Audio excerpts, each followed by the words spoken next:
Hi అండి, అందరికీ నమస్కారం. ఈరోజు మనం బీరకాయ సూప్ ఎలా తయారు చేసుకోవాలో చూద్దామండి.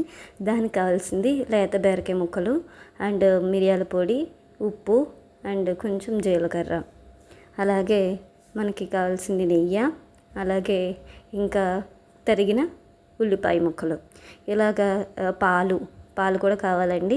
సో ఇలాగ అన్నీ రెడీ చేసుకున్న తర్వాత ఈ బీరకాయ ముక్కలు అన్నవి లేతగా ఉండాలండి. లేతగా ఉంటే సూప్ అనేది చాలా టేస్ట్గా ఉంటుంది. సో ఇది హెల్త్కి కూడా చాలా మంచిదండి. ముందుగా ఒక మూకుడు పెట్టుకుని అందులో కొంచెం ఆయిల్, ఒక టూ స్పూన్స్ ఆయిల్ వేసుకుంటున్నానండి. మనకి ఫ్లేవర్ ఎక్కువ ఉంటే బాగుంటుంది అనుకుంటే మీరు ఇంకొక స్పూన్ అయినా వేసుకోవచ్చు. సో నేనైతే ఒక 2 స్పూన్స్ అయితే ఆయిల్ వేసాను. ఇలా వేసిన తర్వాత అది కాగిన తర్వాత ముందుగా కొంచెం జీలకర్ర అయితే వేస్తున్నానండి. సో జీలకర్ర ముందుగా వేయించుకోవడం వల్ల ఆ ఫ్లేవర్ అనేది బీరకాయకి బాగా పడుతుందండి. సో అలాగే మనం జీలకర్ర వేసి స్లోగా దాన్ని కలుపుతూ ఉండాలి. నేను ఇదంతా మీడియం ఫ్లేమ్లోనే చేసుకుంటున్నానండి. ఇంకా సిమ్లో చేసుకుంటే కొంచెం ఎక్కువసేపు నుంచుంటాం, అంతేగాని మాడకుండా ఉండడానికి ఇలా చేస్తారు. ఈ జీలకర్ర వేగిన తర్వాత తరిగిన ఉల్లిపాయ ముక్కలను కూడా వేసుకుంటున్నానండి. ఉల్లిపాయ అన్నది టేస్ట్ కోసం అయితే వేసుకున్నానండి. ఓన్లీ బీరకాయ ఒకటి అయితే మనకి టేస్ట్ అంత బాగోదండి. సో ఉల్లిపాయ ముక్కలు కూడా వేసుకుని ఆ నేతిలోనే మీడియం ఫ్లేమ్లోనే వేయించుకుంటూ ఉంటామండి. గోల్డెన్ ఫ్లేవర్ వచ్చేంత వరకు మనం సిమ్లోనే కలుపుకుంటూ వేయించుకుందామండి. సో గోల్డెన్ ఫ్లేవర్ వచ్చిన తర్వాత ఇలాగ వేయించుకుంటూ ఉంటామండి. ఇలా గోల్డెన్ ఫ్లేవర్ వచ్చిన తర్వాత తరిగిన ముక్కలు ఉన్నాయి కదండి, బీరకాయ ముక్కలు, అవి కూడా వేసుకుంటున్నాను. బీరకాయ ముక్కలు మన ఇష్టం అండి. ఎలాగో మనం మిక్సీ పట్టాలి కాబట్టి పెద్దగా కోసుకున్న పళ్ళ, చిన్నగా కోసుకున్న పళ్ళ, నేనైతే మీడియం సైజులో కర్రీ కోసుకున్నట్టు కోసుకున్నానండి.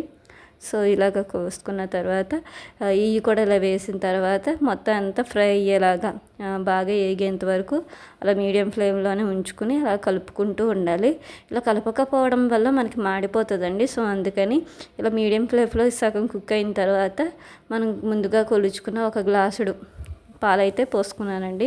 ఇన్ కేసు ఎక్కువ పోసుకున్నా మనకేం అవ్వదండి. జస్ట్ మనకి ఫ్లేవర్ కోసము, టేస్ట్ కోసం అనమాట. పాలతోటే బీరకాయని, ఉల్లిపాయలని బాగా ఉడికించుకోవాలి. ఇలాగ బాగా వేగింది అనుకున్నాక కొంచెం కలర్ మారుతుందండి. సో ముక్క ఉడికింది అని తెలుసుకునేంత వరకు అలాగ కలుపుకుంటూ ఉండాలి. ఇలాగ ఉడికిందన్నాక కట్ చేసేసి పొయ్యి అయితే ఆఫ్ చేసేసి ఒక జార్లోకి మనం ఈ బీరకాయ ముక్కల్ని వేయించుకున్న మిశ్రమాన్ని అంతా తీసుకుని మిక్సీ పట్టేసుకోవాలండి. సో ఇలా మిక్సీ పట్టుకున్న తర్వాత ఇలా పేస్ట్ అనేది వస్తుంది. మనం సూపు పేస్ట్లో తినాం కదండి. సో సూప్ కావాలి కాబట్టి మనం ఇంకొంచెం ఫ్లేవర్ కోసం మిరియాల పొడి, ఉప్పులు అవన్నీ ఇంకొన్ని పాలు అయితే పోసుకుంటున్నాను.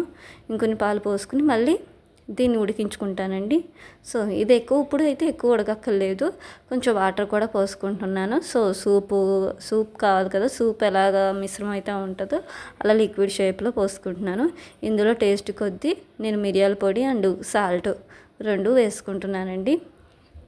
ఇలా 2 వేసుకున్న తర్వాత మనం బాగా కలుపుకోవచ్చు.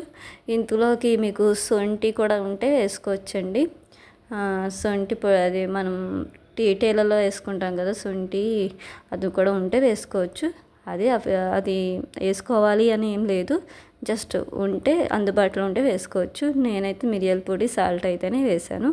సో అలా 2 ఉంచుకుని బాగా ఒక ఉడికించుకున్న తర్వాత స్టవ్ అయితే ఆరిపేసి ఒక బౌల్లోకి తీసుకుని, ఇన్ కేస్ బీరకాయ ముక్కలు ఉంటే సన్నగా తొరిగినవి ఉంటే పైన వేసుకుని తింటే చాలా బాగుంటుంది. సో బీరకాయ సూప్ రెడీ అండి. థ్యాంక్ యూ సో మచ్ అండి నా ఛానల్ని చూసినందుకు.